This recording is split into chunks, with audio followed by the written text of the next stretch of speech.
All right, welcome back to season 5 and happy new year, everybody. It's around mid January when this is going to be released. So we're excited to be back. Hope you had a good, somewhat restful break, whatever you had as a break. I hope that was good for you.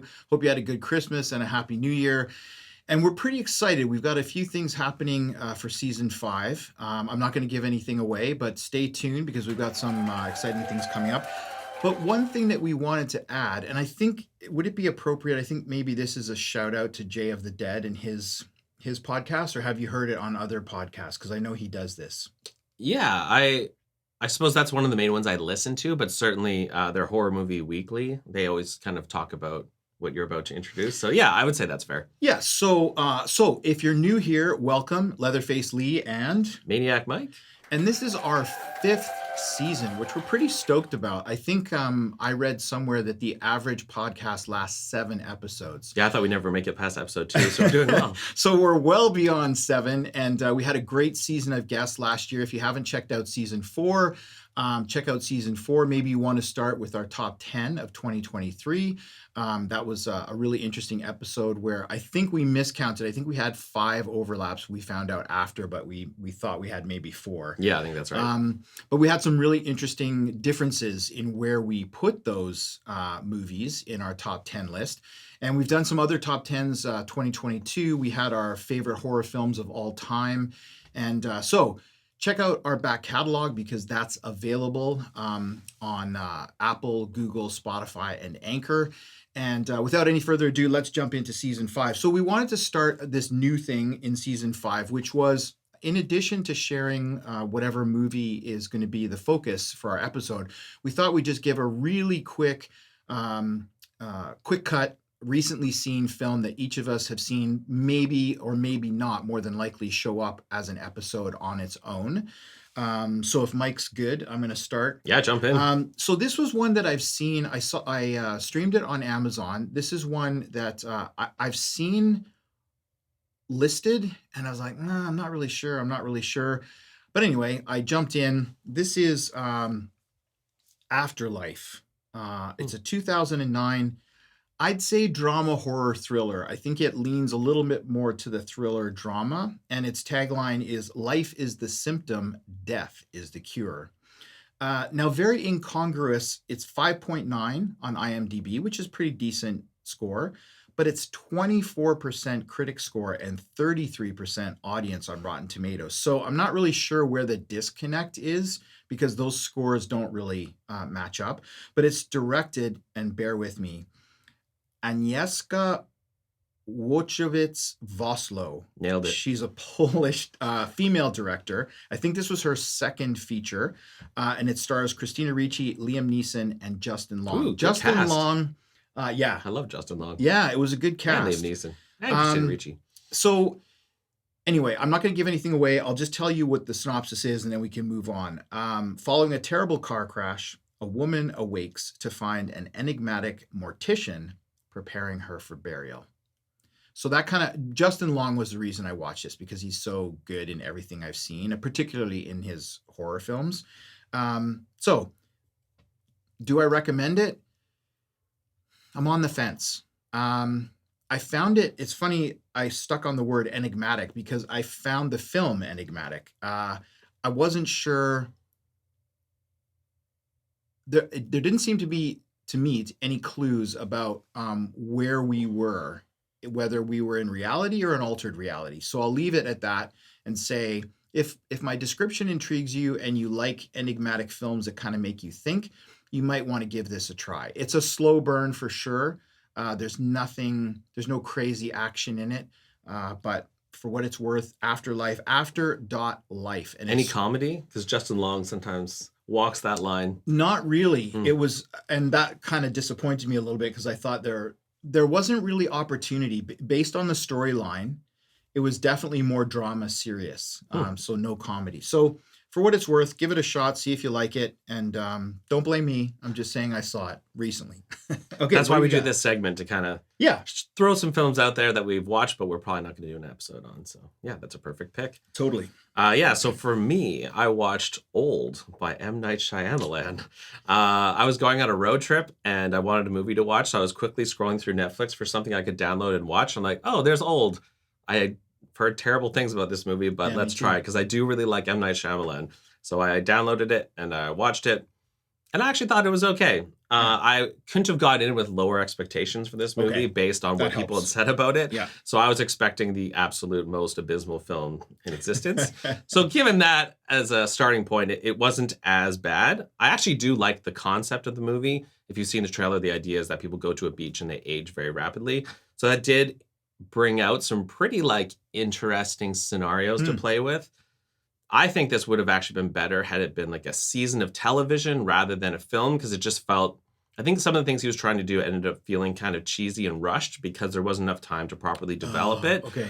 So I think that the execution is the problem, but I think the ideas were good. So yeah, it's too bad. I think had he had more time, he could have developed things properly and it would have been more effective and maybe less cheesy as it comes off. So, but the person I was watching with, not a horror fan, but she liked it. So, and I didn't hate it. So I think maybe, I mean, is this Signs or Sixth Sense? No. But it's still M. Night Shyamalan. He's a very competent filmmaker. And so if you're a fan of M. Night Shyamalan or you've got rock bottom expectations and you're looking for something okay to watch, I think it's all right. It's on Netflix. Now that's interesting because it sounds to me like it's the opposite of what his usual problem is, which is technically it's a good film, but the writing, particularly if he's been involved in the writing, might be a little bloated or whatever. So it sounds like it might be a little bit opposite to that. Like it needed more writing. Would you say? I think so. I just think this idea that time is elapsing over the course of a day and trying to develop all these things in a day, but you only have an hour and a half, like some things just felt very rushed. Yeah. Whereas like if you did one thing on episode 1 and then developed it later into episode 4, I think it would feel more natural. So it felt like a concept that was really cool and he had some really good ideas and he executes well in some instances. It just, in my opinion, just needed more time to develop properly. Yeah, it's interesting because like I was just thinking about something like The Haunting of Hill House and Mike Flanagan. And the idea that if that had been a feature film, I don't think it would have come off. Right. Because for exactly that reason, because it needed the depth of character to pull off some of the things. You needed to care about the characters. And because there were the children and the parents, like there were a lot of characters that you needed to invest in for the concept to work. Mm-hmm. So it sounds exactly like that. Like maybe, yeah, it needed to be like a mini series, 6 episodes or 8 episodes or something like that. And that seems to be what people struggle with is like, sometimes they're too long. Like for the concept they have to put in a lot of padding for these seasons. They want to make 10 episodes and they end up feeling kind of lame. Yeah, yeah. Or film's too short. So yeah, maybe that kind of 3-4 hour thing is the best. Interesting. Okay, so you've got Afterlife and Old by not Old Afterlife, but just Old and After. Anyway, that's bad. That was a dad joke, but I'm in my 50s, so what can I do? Are we ready to jump into our feature? Yeah, let's do it. Okay, so this came up on our top 10 list, and if you haven't seen our top 10 episode, let me do a brief recap for you. So early in December, I wanted to do our top 10 episode. And Maniac was like, no, there's some films I want to see. There's a particular one that I want to see. And so I rushed out and actually watched a really bad copy of it. And I have since watched it in a higher grade copy. And Maniac didn't even see it. So even though it made my top 10 of last year, this guy didn't see it. And so now here we are. So the film that we're going to look at on this episode is 2023's Thanksgiving.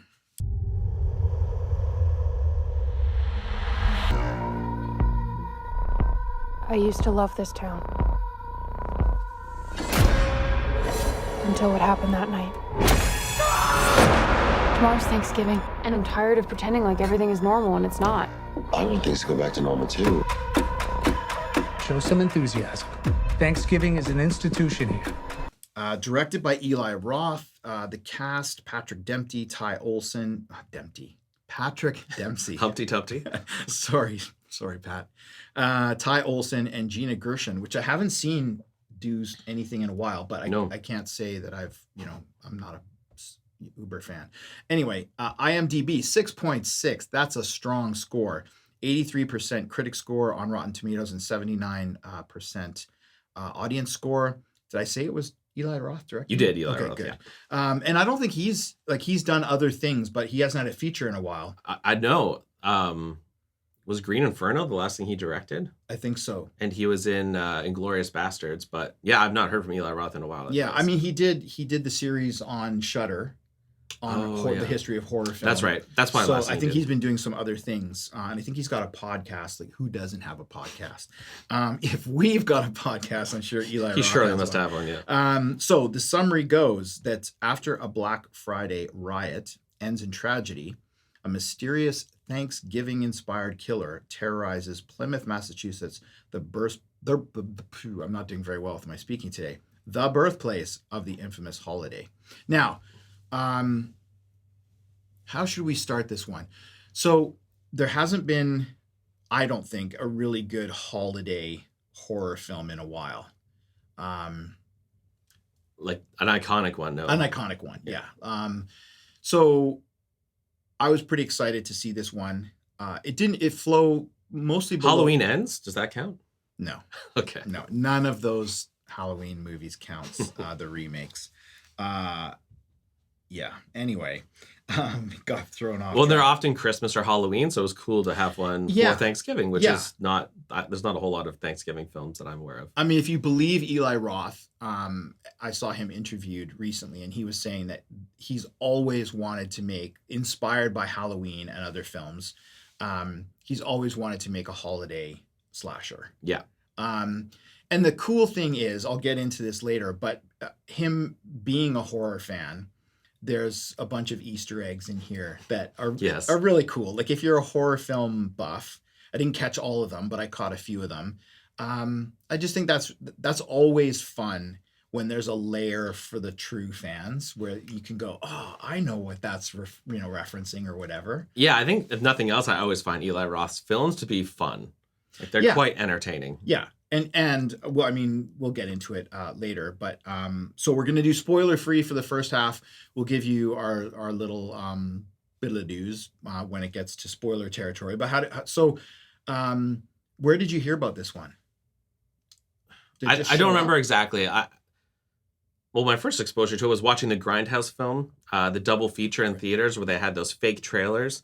And one of the fake trailers was Machete, which they made into a movie with Danny Trejo. And then one of them was Thanksgiving. And I thought, oh, that looks like it'd be fun. And then they made it into a film, I think just online buzz. So yeah, funny that I was like, no, we need to hold off on our top 10 so I can watch this movie. And I didn't get a chance to see it, but I did see it now. And yeah, I really liked it.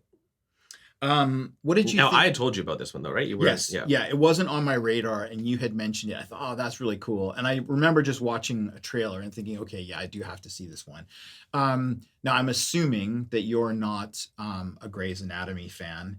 No. I haven't followed Patrick Dempsey's career, but I know that he's the sexiest man alive. What I really liked about this is that he often plays the all-American good guy. And just, there's no spoilers here, but I just like his character seems to have a bit of edge. He's nicer, but he's got a bit of edge to him. And I think it plays a little against his type. Yeah. Do you watch Grey's Anatomy? No, but my wife does. Okay. And during COVID, she watched 15 seasons. And we're talking, this is like epic binge. Watched all 15 seasons during COVID, and then kind of like, I don't know if that was an emotional tie, but anyway, we just finished season 19. Wow, that's a lot of seasons. It's a lot of seasons, and it's a lot of episodes. Anyway, so I'm struggling to figure out where to begin without spoiling this. Any thoughts about that? Right. Well, I don't know about you. Like this to me was very evocative of those kind of like 90s slashers. Felt like a bit of a throwback to like a Totally. Scream or I Know Yeah. What You Did Last Summer. Totally. Because you kind of have teen drama mixed in with kind of a whodunit element in that you're trying to figure out who the killer is. Yeah, absolutely. But it walks that line of not taking itself too seriously, some self-referential stuff, kind of like Scream, a little bit of black comedy, kind of like Scream. Yeah. So to me, this felt very much like those kind of 90s slashers, which is kind of, I think, Eli Roth's heyday a little bit. Yeah. Like for me, when I first got into film in the 90s, like I loved that triad of Quentin Tarantino, Robert Rodriguez, Yeah. and Eli Roth, who all kind of work together and collaborate with each other. So it was cool to me that it felt like I love Cabin Fever, which is one of his first films. And it's this group of fairly deplorable teenagers who you want to see die in horrific ways. And it's so over the top that it ends up being kind of funny. And I that appeals to me. I like that. Yeah, totally. I mean, I think we'll get into this in spoilers, but the gore is over the top awesome. Like, I'm not a gore hound, but when it's done, at least this is how I felt about the film. When it's done with an undertone of fun, and if you're not a horror fan, you don't get it. If you are a horror fan, and I think, and I I'm not, this isn't tarring everyone with the same brush, but I think we're all have different sensitivity levels to gore and violence. But when the gore is done in a way that's complete, almost cartoonish, it's fun. This is a Friday night popcorn movie with your friends, right? 100%. Just like Scream was. And we won't spoil the kills, but even when you describe what they are, Totally. like and this is why, like I said to you, like Hostel to me kind of walks this line of comedy. I feel like all of Eli Roth's films, because of the nature of the violence, is so, it's over the top and gory, but it's also like, I just can't help but laugh because it's kind of black comedy at the same time. So I like that about Eli Roth. Although I did watch this with my brother-in-law and he was like squirming hard and like Oh, really? yelling out, like he's not a horror fan. Yeah, so that yeah, was yeah. kind of fun. Whereas I just had a big grin on my face the whole time, but he was like covering his Totally. eyes. Some of the kills, he's like, oh my gosh. Even though, I mean, I watched it the first time about a month ago and I rewatched it yesterday when I was making some notes. And it was just same thing. I just had a smile on my face. Like, it was just so much fun. Yeah. The cast is really good, I think. There's some faces that you'll recognize. Like, I can't remember the actor's name from Suits. Oh, I didn't watch Suits either. I've seen trailers and stuff. I've never watched it, but I've seen his face in the trailers. Yeah.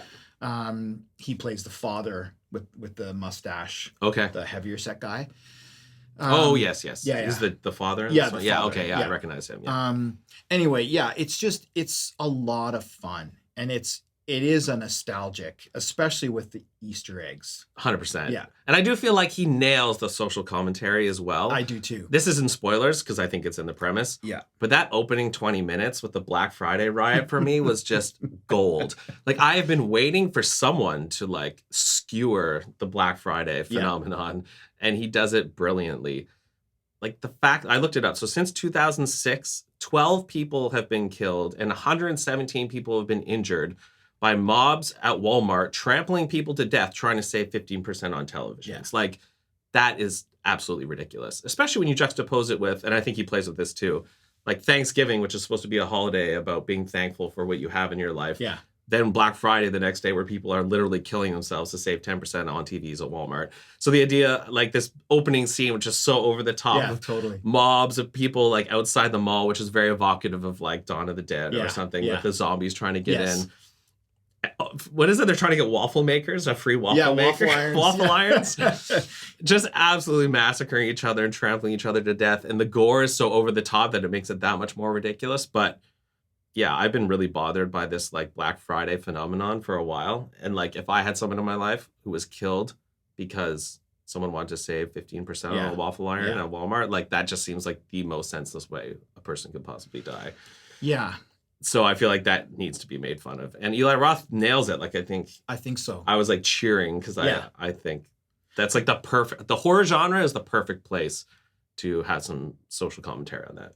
Absolutely. And I think even that the very opening scene, which just right away he's referencing Halloween. And Black Christmas too. Do you think with the breathing, the first, Yeah, maybe so. Yeah, which yeah, are both holiday. Yeah, yeah. And I think actually John Carpenter Black Christmas was first. that's right. Yeah, I think people said that 74. he was maybe Yeah, actually ripping off yeah. Good point. Black Christmas. Yeah. I mean, because Halloween is, more common for most people. I think that's what people would jump to. But yeah, there's the breathing. And they're both like you have Christmas and you have Yeah, Halloween and now you have Thanksgiving, Yeah. each with that opening POV. Yeah. yeah, that's very cool. Like, I think particularly in the States, where for us Thanksgiving comes before Halloween, Yes, that's but true. in the States you've got Halloween, Thanksgiving, and then Christmas. Yeah. I can see myself. My son and I kind of flipped a coin, and we decided to watch Bob Clark's other Christmas classic, Christmas Story. Christmas Story. A lot of people don't know that's the same director. I know. Well, yeah, you wouldn't make the connection No, because they're it's true. so diametrically opposed. And Porky's? Did he do? Porky's, I Yeah, think, okay. yeah. 3 very different films. Like I can see myself watching, sort of in the holiday season, watching Thanksgiving and Black Christmas at the same time. Totally. That's a good double feature. Anyway, yeah, I just think, it's the film is just so much fun, and I definitely want to go back and try to see if I can, and I'm sure somebody on YouTube has done this already, but try to see where the parallels are. Mhm. But I'm just, yeah, go ahead. Did you pick up on? I also noticed there was lots of red and blue, and characters in conflict with each other who were wearing red and blue. Like there's that first fight between the one guy's wearing all red jacket, the other guy's like who's in the mob wearing all blue jacket. So I wonder if he was also like throwing some political commentary in there, like Republicans and Democrats being at each interesting. other's throats, which I think has been I hadn't thought of that. hit an unhealthy level in the United States these Yeah, days. So I yeah. feel like he was maybe poking fun at that because I noticed lots of conflict between red and blue. And I wonder if that was some political jabs. I can see that for him. Yeah. So I thought that was kind of cool too. Maybe that's not what he was going for, but that's kind of how I saw it. So what Easter eggs so we've already mentioned the opening one, and then what else did you see? I didn't take note of them actually. And I watched this one maybe a week ago. So the opening scene for me was the biggest one that I noticed. Okay. Although when you point them out, I remember. So which ones are you thinking of? Well, it's funny because my I don't know if my thing hasn't updated or not, but Oh no. I don't see my list of Easter eggs, but I'm just looking here. So I have yeah, a no. subtle Easter egg, but you go first. So happy birthday to me. There's an Oh, Easter okay. egg in there. Not seen that one. My Bloody Valentine. Oh yeah. The Guest, I didn't catch this one, but somebody mentioned it. Oh cool. I don't know which one that is. I know what you did last summer. Oh, what was that one? That's the parade, Oh yeah. Okay. right? And then Halloween and Wreck. Oh, I didn't catch the wreck one. I think I'm not 100% sure, but I think the one that they're referring to is the spoiler, if you haven't seen Wreck, the end of Wreck where she's kind of crawling. Oh yeah. That there's a scene in there where something similar happens. So what did you? Well, there's a scene which I guess I don't want to spoil, but there's a woman lying on a table and he's doing something to her feet. Yeah. And it's really zoomed in on the feet and she's got like a pedicure and there. I wonder if that was a bit of a nod to Quentin Tarantino. I was thinking the same thing. Because he's friends with Quentin Tarantino and he has a reputation for having a foot Yeah, fetish. So totally. part of me was like, is this Eli Roth like sending a little like love note to Quentin Tarantino? It's funny you should mention that because I didn't think about it the first time I watched, but yesterday, because it's a very lingering shot. Exactly. And her feet are very done up. And I just feel like that's not typically something you would see. And it's almost, I don't want to sound like some kind of weirdo perv here, but it's the way it's filmed, it's almost erotic. Yeah, because he's like putting garnishes or things in Yes. between her toes and Yes. sprinkling it with salt and And putting there's a brush like involved. a brine over top. Yeah, Yeah, to me, they were really playing up this foot thing. totally.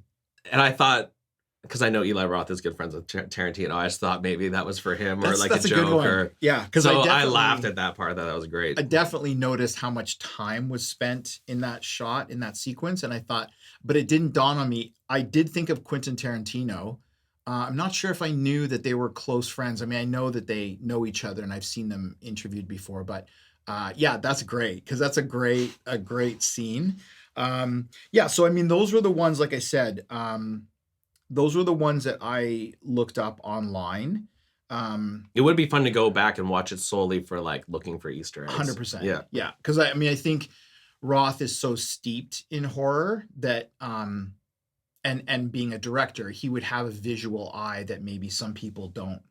And I don't know how subtle some of these are. Like the Halloween one was hit you over the head for Mhm. sure.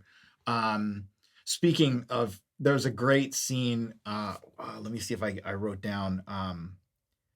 There's a scene, and I won't spoil it, but there's a scene where the quote in the scene is, "To go viral, you really need to hit people over the head." And Yes. I howled when I heard that and saw the scene because, like some other recent films, I'm thinking Bodies, Bodies, Bodies, because actually it's one that's on my list to rewatch because my initial reaction was, and we've definitely, there's definitely some great memes, Yeah. particularly about Podcasts, podcasting yeah. that came out of that one. But there's the commentary is what I want to go back and watch for now that I know kind of how the film plays out.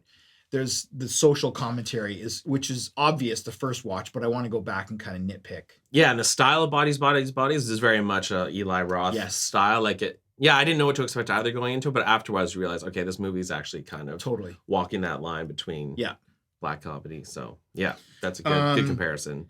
So maybe before we go into spoilers, do you want to give your thoughts, or was there other things you wanted to talk about in the film? Yeah, I guess like we've been just one other quote that was good. When they're on their way to the movies, and the reason they stop at Walmart or Right Mart or whatever it's called is to get a phone. So he's like, "What's the point of going to the movies if your phone is dead?" So I thought that was amazing, and it's so true of teenagers who always have to have their phones at the movie theater.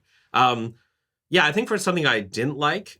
So obviously, I really enjoyed the film overall. There's lots of fun moments. I was not very invested though in like the character drama. Like there's the sort of storyline with her and the two boyfriends. They're kind of competing for her. Like I didn't really care about that. I was a bit in between the horror parts. I was maybe a bit bored. Yeah. Like I just didn't care much about the filler. So I thought all the moments that were meant to be fun were super fun. But there were definitely parts of the movie where I was a bit less interested. Like that part didn't grab me. The character drama stuff didn't grab me. No, but I mean, I don't know. You might think differently. I mean, I don't know that.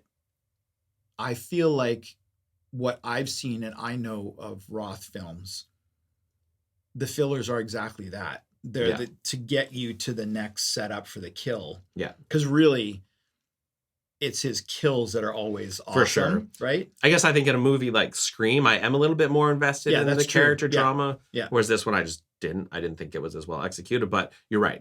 That's not what we're here for. We're here for. Yeah. But if I'm to nitpick or choose something, like just something that I found myself not liking, that was the one thing. And arguably, and I don't know if you can say this is all the director or the writing or whatever, because Eli Roth, I think, shares a co-writing credit on this one, or maybe it's all him. He's not Wes Craven as a director, in my opinion. He's not as accomplished a director. Now, he's young in his career. Oh, yeah. Right? But he's I mean, Wes Craven was at the height of his powers, I think, as a director, and had many films under his belt before he did Scream. So I think it's an unfair comparison with Roth being. Oh, totally. Sorry, I see what you're saying now. Yeah. So I think, I definitely forgive him because I do think that I come to one of his films for those setups for the kills. For sure. And he has such a distinct style. You kind of know what you're in for with a Eli Roth film. Totally. And I think he delivers on those things. Yeah, so, absolutely. For sure. Yeah. Now, I also love the look of Plymouth, Massachusetts. Like, it's very idyllic. Like, I've not been there myself, but I do find that appealing. Just Thanksgiving time. Yeah. The streets look really nice. I wanted to be there, not with the killer part, but it looks like a nice place to visit. I would like to go there. Yeah. It's lovely, and I think any of those. I mean, if you're a fan of Halloween, you know that it was filmed in California, not in Haddonfield, Illinois. Really? But they do a good job of evoking. I mean, my memory of I grew up back east, not as far east as Massachusetts, but Ontario. Quebec, the leaves change color like in many parts of North America, not so much here. But they did a good job, even in the original Halloween, of evoking that time Yes. of the year, and I think they do a really good job here too. Totally. Yeah, I mean, I feel similarly. I don't know that I would have. I guess because I enjoyed the kills so much, and it was just just frolicking with the over the topness of the kills. I didn't so much notice the in between, but I would agree with you. That's like, yeah, whatever, get on with it. Like, Yeah. get us to the next kill. Yeah. You've kind of got she's not evil, but you've kind of got the stepmother thing going on where she doesn't get along with her stepdaughter, Yeah. and the dad who's just like a little oblivious to that.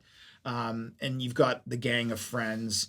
You've got the well-meaning but very inappropriate older guy who's hanging out with, Yes. so there's some tropes well worn there, I think. But yeah, I just think it was so much fun, and I didn't get the runtime, but it's not much over 90 minutes if it is. I don't think so. It didn't feel long. It didn't feel long at all. So yeah, I definitely, if you haven't seen it, because I think it came out late in the year. Yeah. It's definitely one worth adding to your holiday lists, I think. Oh, for sure. Yeah. Um, I can't imagine anyone not enjoying this movie on some level, unless you're really put off by gore. yeah, Like if you're like, oh, I just can't handle that. But it's just a fun movie. I think no matter what kind of subsets of horror you like, I think most people can appreciate this one. absolutely. And It's super accessible. like I say, I don't feel, I guess for me, this is kind of like a Roadrunner cartoon in terms of the gore, right? Like it's ridiculous. For sure. You got Wile E. Coyote getting splatted by a large rock or something. It's kind of that cartoon violence that you can kind of look at and go, I'll talk about it in the spoilers, but there's one scene in the parade where I'm just like, oh, that's crazy. Yes. So yeah, I just think, if you're super sensitive to violence, maybe you won't have fun with this. But I think because it's so over the top cartoonish that you can kind of let it go, and there's not an undertone of reality to it. It's just so crazy. Yeah, it's not Terrifier 2. It's, Yeah, 100%, right? Yeah. Like there's not that It's not grittiness. mean-spirited. No, It's not funny. at all. Yeah. Not at all. So are we good with spoilers now? I think so. Yeah. So it sounds like we're both recommending this. 100%. Yeah, Yeah, I strong recommend this. recommend. Yeah, I would see it. Like, go out and watch it. Pause, go watch it, come back and listen to the spoilers. Okay, so this is spoilers. Okay, spoilers. So I just had an upcoming thing spoiled for me.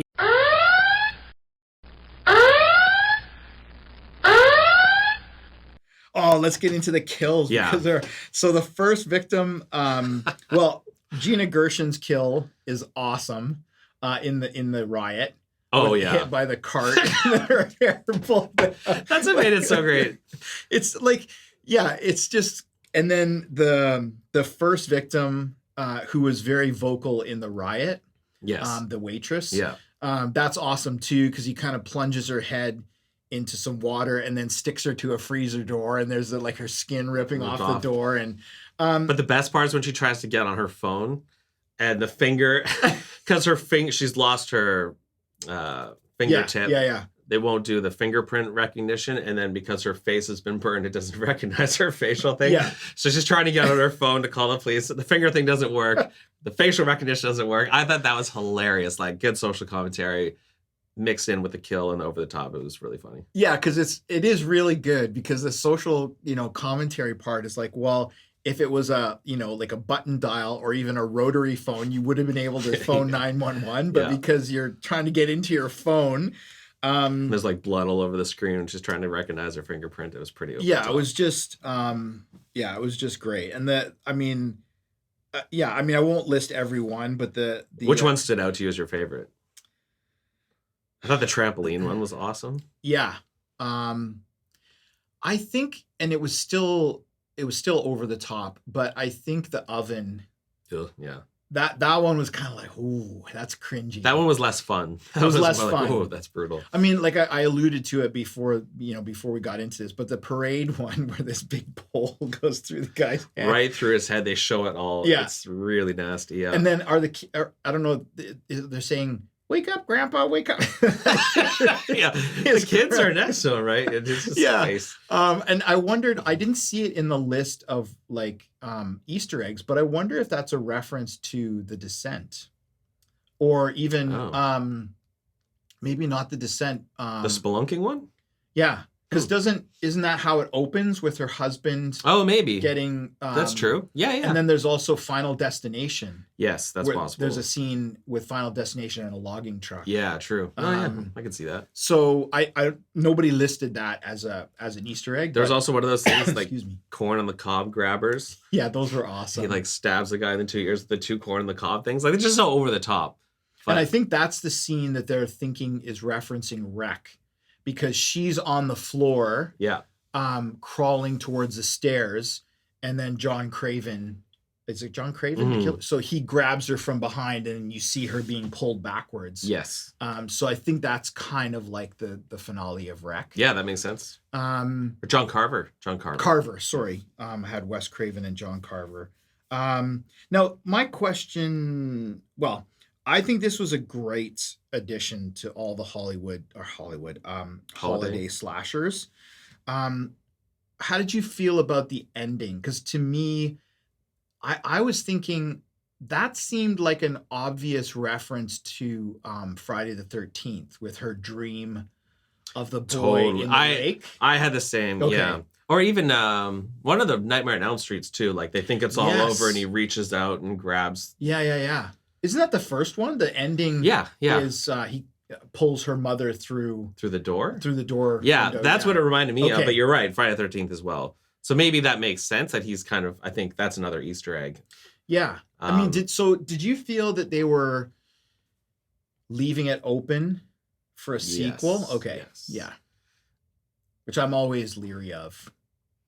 Yeah, I mean, you've got the Halloween franchise, which has Yeah. gone on to do Yeah. a lot, and then you also have the sequel to Black Sadly, Christmas, which yeah. is pretty terrible. But yeah, I think he definitely wanted to leave the door open. Now, it could have been an Easter egg nod to those slasher films. Yes. Or maybe it's serving double duty where he wanted to pay homage to those things, but then it also is a convenient If they factor choose of to leaving do it yeah. open for a sequel, Yeah. which I think this film probably did pretty well. I didn't collect data on.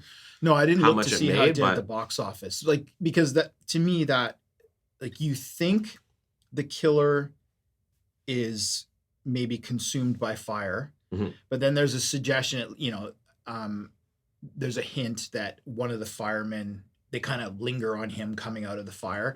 He's got a mask on, but there's no way he could have not been burned. You don't see any burned Yeah. skin on the neck or anything. But kind of like Scream, because it's all with a mask, you could have it Exactly. be a different person Exactly. or a copycat or so. Exactly. I definitely would not be surprised to see a sequel to this No, in, me in neither. 2 And- years. Yeah. I mean, I alluded to this at the beginning, and I didn't want to give it away. But one of the things that I liked about this was casting Patrick Dempsey against type, because Mhm. even though he plays kind of the all-American, he's a cop and whatever. And this is a major spoiler, but we're in the spoiler section, so I like the fact that he was the killer, and they played against his type. For sure. That worked for me as well. And I think it tricked me a bit as well, because I kind of Absolutely. had written him off as a possibility. But yeah, when they explain it, it made sense. Totally. I'm like, oh yeah, that does make sense. And because they do something at the beginning, the interaction with him and the girl and Yeah. the woman, like, Yeah. oh yeah, but I kind of forgotten about that. So Well- yeah, I like that it made sense. It wasn't like, oh, that doesn't make. Yeah, he has motivation. He for has sure. motivation that's genuine, and also he's not who I was kind of expecting to be Totally. the killer. So I like that. I mean, I liked how they did that, but I mean, the second time through, I definitely noticed, and this is not a nitpick. It is what it is, but it's kind of like in time travel movies where you just suspend your disbelief. Mhm. I mean, there were logical inconsistencies in the timeline. It's like, how could he have been doing that and still have been doing this? Like, it seemed For too sure. quick. So that's what made me wonder about a sequel. What did he have a partner that Oh, we don't interesting. know about? Because it seemed like the timing was too quick in some of the John Carver scene, and then he's on the scene. Yeah. It seemed I guess in too- these types of films, I almost just automatically Totally. suspend disbelief. I just Totally. assume they're going to do things like that. Yeah. But you're right. It in the realm of physics doesn't really make sense. Yeah, how that and would like I work. say, that's not a complaint or a criticism or a nitpick. It's just I noticed it the second time. I didn't notice it my first time.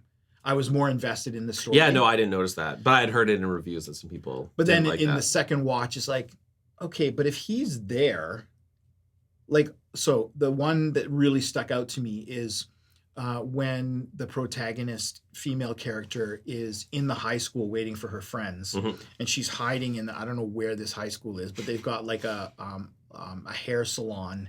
Looks You like didn't have a hair salon at your high school? no. It looks like they're it's a training salon kind of thing. She's hiding in there, but literally before she went in, there was already a crime committed at the high school. So the cops are all there, and from the inside of the building, you can see Patrick Dempsey talking to other cops outside. Oh, that's true. So how does he extricate himself, get inside the building, do all the things that he's doing? And so that was like, oh, I don't know. You shouldn't have. I would have cut that scene so it made it less sure that he was outside the building.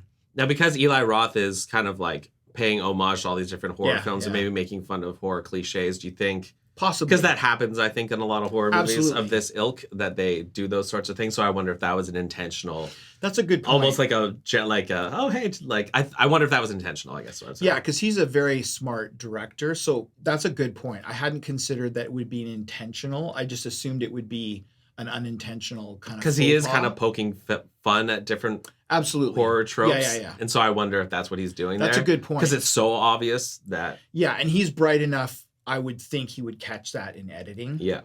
So, yeah, that's a good point. Maybe that's just a like a red herring that he's throwing in there I wonder, because I think a lot of these like whodunit slasher films are guilty of that sort of thing. for sure. Yeah, for so- sure. Yeah, I mean that's definitely the what I wanted to get into in the spoilers was just the kills, because I thought Yeah. there was so much fun. And it just really oozes like Thanksgiving theme. It really does. Yeah. There's lots of turkeys, lots of orange. There's like the Mayflower, the Plymouth, the Thanksgiving looking guy. Like it feels a lot like a Thanksgiving movie. It's not just a movie that takes place during Thanksgiving, but they throw the theme in there, so Yeah, it feels totally. like a holiday movie, which is cool. Um, Yeah, I think it was great. How would you? You're not necessarily an Eli Roth fan, though, are you? Well, I think I mentioned this maybe in our top 10, or maybe it was in another episode. I mean, I do see with different eyes now. You should go back and watch Hostel again and see. Yeah, I mean, and I do think maybe. So I was starting to say I do see with different eyes that I think the comment that I made was he's criticized for being pretty bro-y. And kind of having that bro culture. Which I actually noticed in this film as well, because they're Totally. like all the guys are athletes, all the girls are cheerleaders. Like he kind of felt. Now that's maybe also of the time. That's a trope because for that's sure. kind of this is like a '90s kind of throwback. So yeah. it's hard to say whether that's his stance on things or whether that's the time he's trying to. Yeah, and I'm not saying that I haven't done enough research to definitely fall on one side or the other, but I know a lot of the criticisms that have been leveled at him is that his films, particularly Hostel, but Cabin Fever, I think falls into this, where the female characters, there's certainly an edge of misogyny, and they don't come across as very well written or well rounded compared sometimes to the male characters. And so I think with everything that's happened, particularly in the last few years with Me Too and so on, I kind of see maybe with different eyes when I look back. Having said that, though, I also think you can't judge a film or a filmmaker of its time with eyes of now. I agree with that. Right? So I do have, and I know this isn't going to maybe go over well with some. I know my wife and I disagree on this fairly intensely. Somebody like Roman Polanski, I feel like you can separate the person from the art. And I know a lot of people don't agree with that. I just feel like you can judge a person's art and the output without mixing in who a crime they may have committed or an attitude that they have. I agree, because if you compare it to sports, you could have objectively the fastest runner in the world. He's got the fastest time. He is clearly the best runner. And maybe he did horrible things in his personal life, but you can't take away the fact that, well, objectively, he was the Right, fastest his runner. achievement, So yeah. why would art be different? Like, if they created something that is amazing on an artistic level, despite what they did in their personal life. I feel like you can still appreciate why it's good art, just like you could appreciate why someone was a good athlete. Yeah, I tend to agree there. And I mean, I'm reading. And you can still say this is a horrible person, but you could say this film they made is really good. Yeah, and that's kind of where I come down on it too. And I also feel like, and again, I'm not excusing Polanski of the crimes he's been accused of. I think he was found guilty in absentia of rape, which is why he's persona non grata in the States.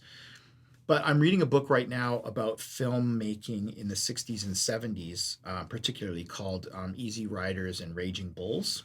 And if you listen to the stories of other big names, like, for example, Jack Nicholson, who I know was very close with Roman Polanski, there's a lot of stuff going on in that time period that by today's standards are cringy. Mm-hmm. And you just think, okay, that's unacceptable. Mm.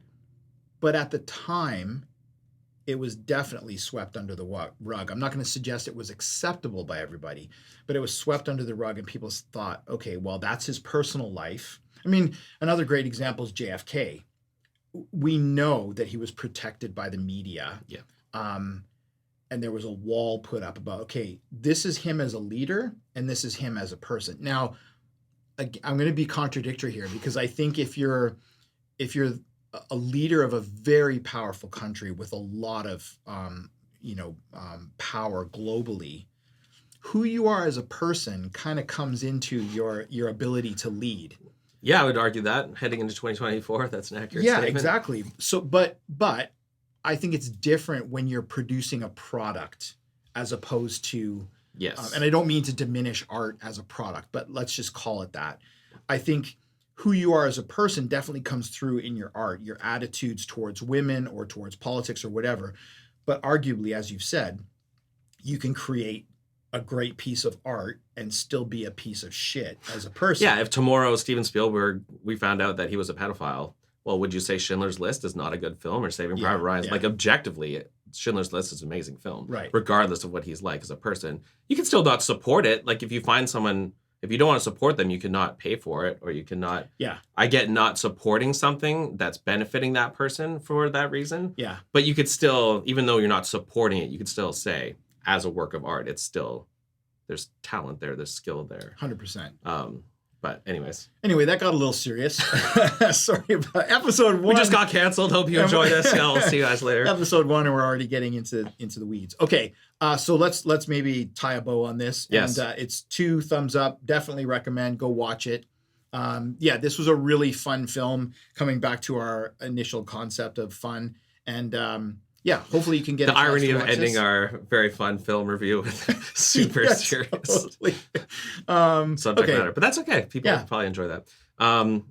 This is a strong recommend. I think it's nice to see Eli Roth making films again. Like, I would be excited to see him make more, as I love this style. I like that sense of fun and that kind of blend of comedy, Totally. and it's just entertaining, but it also like scratches that horror itch.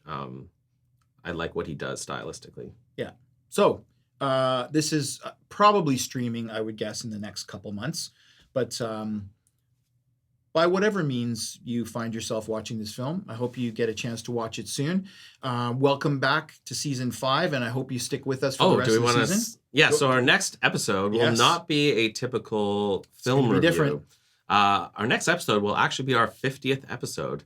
And as Leatherface was saying earlier today, apparently, statistically, most podcasts don't make it past episode 7. So we're a little bit proud that we've made it to episode 50. Stay tuned for something a little bit unorthodox, something a little different. Do we want to say what it is? No. Keep it a surprise. Okay. It will not be a typical film review. It will be something a little bit different to celebrate our 50th episode. Also, if you are watching this on YouTube, it very much helps if you can like and subscribe. It's the obligatory thing we have to say now, because that's how we get... Got to take advantage of the algorithm gods. Yeah, exactly. Damn algorithms. But thank you for watching and listening, and we'll see you in the aisles.